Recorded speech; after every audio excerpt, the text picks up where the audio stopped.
जो छोटे बच्चे होते हैं जैसे 4 साल 5 साल जो छोटे बच्चे हैं उनको हम स्टेपिंग कैसे सिखाएं, शुरुआत कहाँ से करें, कौन सी स्टेपिंग से करें। तो मैंने स्टेपिंग को कई भागों में डिवाइड कर दिया है, जैसे first step, second step, third step. First step तो लंज है। ये फर्स्ट स्टेप छोटे बच्चों को अगर आप एक्सरसाइज कराते हैं तो आप लंज कराइए, ये हो गया आपका फर्स्ट स्टेप। कोई भी छोटा बच्चा है उसको लंज कराइए, वो हो गया फर्स्ट स्टेप। अब आता है सेकेंड स्टेप। सेकेंड स्टेप क्या है? सेकेंड स्टेप में आपको 2 स्टेप लेने हैं। 2 स्टेप लेने के लिए आपको सबसे पहले टैपिंग करना पड़ेगा। टैपिंग करिएगा तभी दूसरा स्टेप ले पाइएगा। टैप, लेफ्ट, राइट, ये हो गया आपके 2 स्टेप। इसको समझने के लिए ऐसे समझिए, टैप, लेफ्ट, राइट, ये 2 स्टेप हुआ।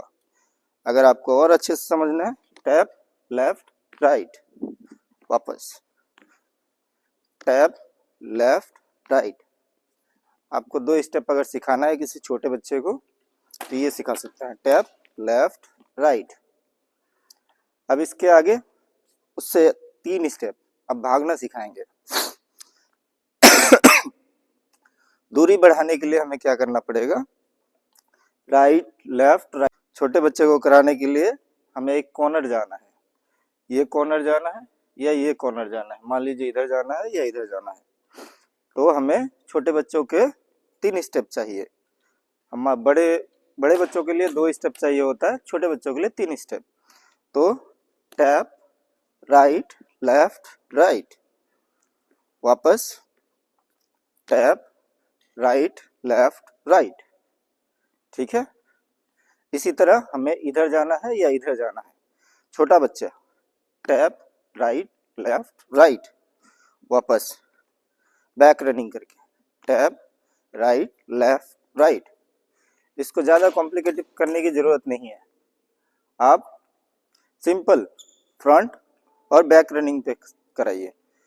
Tap, right, left, right, right, left, right, ये हो गए 3 स्टेप। इस तरह आप किसी कॉर्नर का, ये मैंने सिर्फ आगे का बताया है, पीछे के लिए आप बैक रनिंग पे सिखा सकते हैं। टैप, राइट, लेफ्ट, राइट, मारा, वापस टैप, राइट, लेफ्ट, राइट, मारा, वापस, या बॉडी चेंज कर दिया, टैप, राइट, लेफ्ट, राइट, मारा, वापस बैक रनिंग, मारा, वापस tap, right, left, right, tap, right, left, right. ठीक है, ये हो गया आपको अलग अलग। जाना फ्रंट रनिंग में है, आना बैक रनिंग में है। छोटे बच्चों के लिए जिसको कुछ नहीं आता, आप शुरुआत ऐसे भी कर सकते हैं। यहाँ से ऐसे मारा, बैक रनिंग किया, मारा, लिफ्ट किया या इसको टच कर लिया, बैक रनिंग किया, मारा, इस तरह। या कोई आप डब्बा रख के भी सिखा सकते हैं। अब आइए हैंड मूवमेंट, नीचे से ऊपर लिफ्ट का और ऊपर से नीचे। ध्यान से देखिएगा तो ये दोनों उल्टा है। ये देखिए, ये इधर जाएगा और ये ऐसे होगा, तो ये हाथ को हम मोड़ देंगे तो सीधा हो जाएगा। ये समझने थोड़ा कॉम्प्लिकेटिव है, इसको हटाते हैं, दूसरे तरीके से समझते हैं। अब ज़्यादातर बच्चे क्या करते हैं, पेन हैंडल पकड़ते हैं इस तरह और ऐसे मारते हैं, जो कि यहाँ लॉक होता है, इसके आगे नहीं जाता है। तो इस तरह अगर मारेगा तो उसको एल्बो, कलाई में दर्द होगा। कलाई को हिंदी में क्या कहते हैं? रिस्ट में दर्द होगा, इंग्लिश में सॉरी, रिस्ट में दर्द होगा, क्योंकि ये लॉक हो जाएगा। ठीक है, अब हम इसको सीधा करने के लिए क्या करेंगे, किसी बच्चे को अगर हमें स्टार्टिंग से सिखाना है, रिस्ट हैंड मूवमेंट सिखाना है, मारना सिखाना है कि हाँ मारना कैसे है। ज़्यादातर बच्चे क्या करते हैं, ऐसे मारते हैं, ऐसे यहाँ से मारते हैं, इनका हाथ यहाँ रहता है और ऐसे पीछे जाते हैं, ऐसे मारते हैं, ऐसे जाते हैं, ऐसे मारते हैं। इससे आगे पीछे यहीं से होता है, यही गलत है। वो पूरी जिंदगी लगभग गलत ही मारते हैं, फिर ये चीज मूवमेंट होके यहाँ आ जाता है और फिर ऐसे मार रहे होते हैं। ये दोनों ही गलत है। जब कुछ बड़े हो जाते हैं तो ऐसे मार रहे होते हैं, जिससे उनको यहाँ दर्द होता है, यहाँ के अलावा यहाँ पहुंच जाता है। तो हमें शुरू कहाँ से करना है?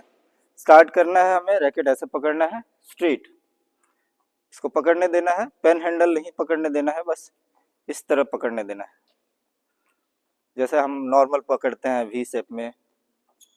उसके बाद रैकेट को ऐसे मूव करने देना है, रिस्ट मूव, हाथ सीधा और रिस्ट मूव, ऐसे इस तरह मूव। इसको स्लो मूव कीजिएगा तो देखिए सीधा होना चाहिए, ये ऐसे ऐसे ऐसे मूव नहीं होना चाहिए, ये सीधा सीधा होगा, ठीक है, स्ट्रेट स्ट्रेट। ये मूव करेगा तो उसको आइडिया हो जाएगा कि मेरा रिस्ट का कंट्रोल हो जाएगा। फिर इसी चीज को हम यहाँ कर देंगे, ऐसे एंगल में, इस एंगल में, और रैकेट यहाँ पकड़ेंगे। अब यहाँ मूव करवाएंगे, यहाँ मूव करवाएंगे इस तरह। जो यहाँ था वो यहाँ हो गया, पहले हम ऐसे खड़े थे, अब हम ऐसे खड़े हो गए और हाथ ऊपर हो गया, ये ऐसे ऐसे हो गया, रैकेट सीधा है। अब इसको ऐसे कर दिया, इस तरह मूव कर दिया।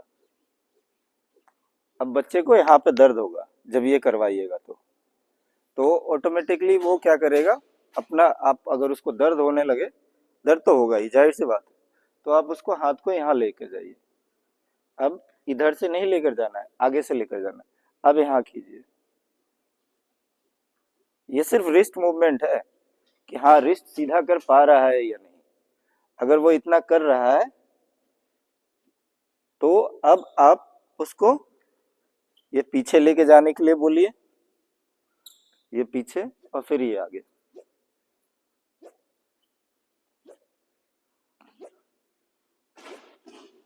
ये एल्बो ऊपर और रैकेट पीछे और ये आगे।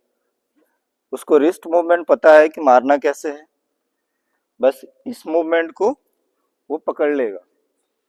ये देखिए, तो जो कि हाथ यहाँ था, ऐसे मारते हैं बच्चे, वो ऑलरेडी आप ऊपर तक पहुंचा चुके हैं, ठीक है, यहाँ ऐसे,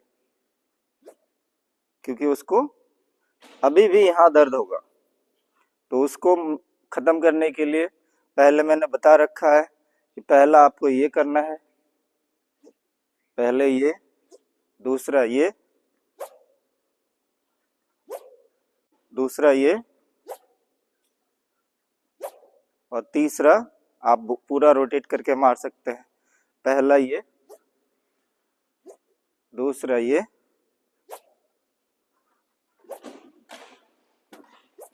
तीसरा पूरा रोटेट। इसके आगे भी है, ज्यादातर लोगों को सोच में होगा कि ये एक नॉर्मल है, फिर इसके आगे एडवांस भी होता है। जैसे आपने थोड़ा हल्का सा जंप लेना चालू किया, ये रिस्ट एल्बो यहाँ जंप, इंटरमीडिएट के लिए ये होगा हल्का जंप। अगर आप जंप सिखाना चाहते हैं किसी बच्चे को, जैसे इंटरमीडिएट में है और उसको आप जंप सिखाना चाहते हैं कि जंप करके मारना चालू करे, छोटा बच्चा है, ये सिखाइए पहले, यहाँ बना लो, इसको ये सिखाइए, एक पैर उठा के मारना।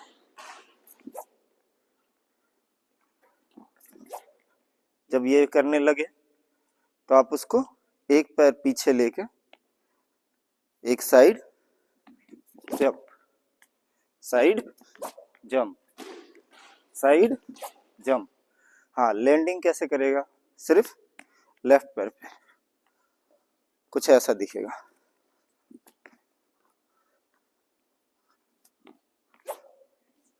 ये ऐसा दिखेगा। धीरे धीरे वो क्या करेगा, जंप करना चालू करेगा। जंप के लिए अलग अलग एक्सरसाइजेस होते हैं, आप इस तरह से एक्सरसाइज करा सकते हैं। 180 डिग्री टर्न, छोटे में करा सकते हैं।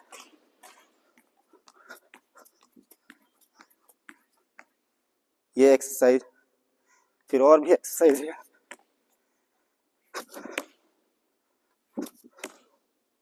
ये जंप करा सकते हैं। पहले एक्सरसाइज कराना जरूरी है।